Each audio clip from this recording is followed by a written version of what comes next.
आहेत तिकडे सोलापूरमध्ये आपण थेट जाऊयात। सोलापूरमधून आपले प्रतिनिधी वसीम अतार जोडले जात आहेत।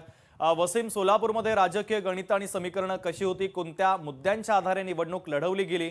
कारण आता उमेदवारांचं भवितव्य मतपेटीमध्ये बंद झालेलं आहे। 10 वाजता निकाल यायला सुरुवात होईल। कोणाची सरशी होण्याचा अंदाज आहे आणि आता निवडणूक अधिकाऱ्यांच्या वतीनं कशा पद्धतीची तयारी अंतिम टप्प्यात आहे? निश्चितच पाहिलं गेलं तर अक्कलकोट तालुक्यामध्ये जे आहे ते 3 नगरपालिका येतात। यामध्ये अक्कलकोट नगरपालिका, मैंदर्गी नगरपालिका आणि दुधनी नगरपालिका या तिन्ही नगरपालिकेवरती या ठिकाणचे भाजपचे आमदार असलेले सचिन कल्याण शेट्टी आणि त्याचबरोबर शिवसेना शिंदे गटाचे नेते असलेले माजी आमदार सिद्धराम म्हेत्रे या दोघांची प्रतिष्ठा पणाला जे आहे ते या ठिकाणी लागल्याचं आपल्याला पाहायला मिळतं। तर एकंदरीत पाहिलं गेलं तर अक्कलकोट तालुक्यातील ज्या पाण्याच्या समस्या आहेत, रस्त्याच्या समस्या आहेत, एकीकडे पाहिलं तर अक्कलकोटच्या स्वामी समर्थांच्या महाराजांचं दर्शन घ्यायला लाखो भाविक जे आहेत ते अक्कलकोटमध्ये येत असतात आणि त्यांना सोयीसुविधा मिळाव्यात, शहर जे आहे ते शहर विकासाकडे जावं अशा मुद्द्यावरती जे आहे ते या ठिकाणी निवडणुका झाल्याचं आपल्याला पाहायला मिळतं। त्याचबरोबर मैंदर्गी असेल, दुधनी असेल या ठिकाणी देखील रस्ते पाणी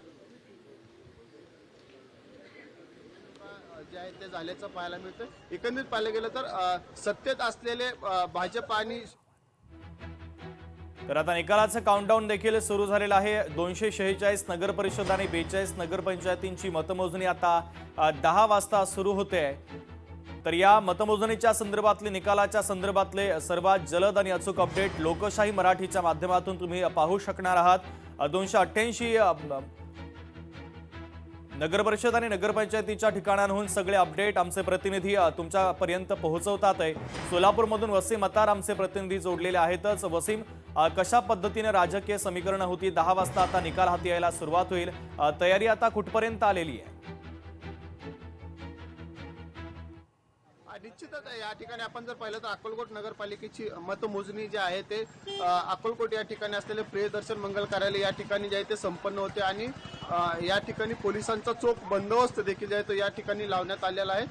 त्याचबरोबर विविध ठिकाणी जे आहे ते बॅरिगेड देखील जे आहे ते या ठिकाणी लावण्यात आल्याचं आपल्याला पाहायला मिळत आहे।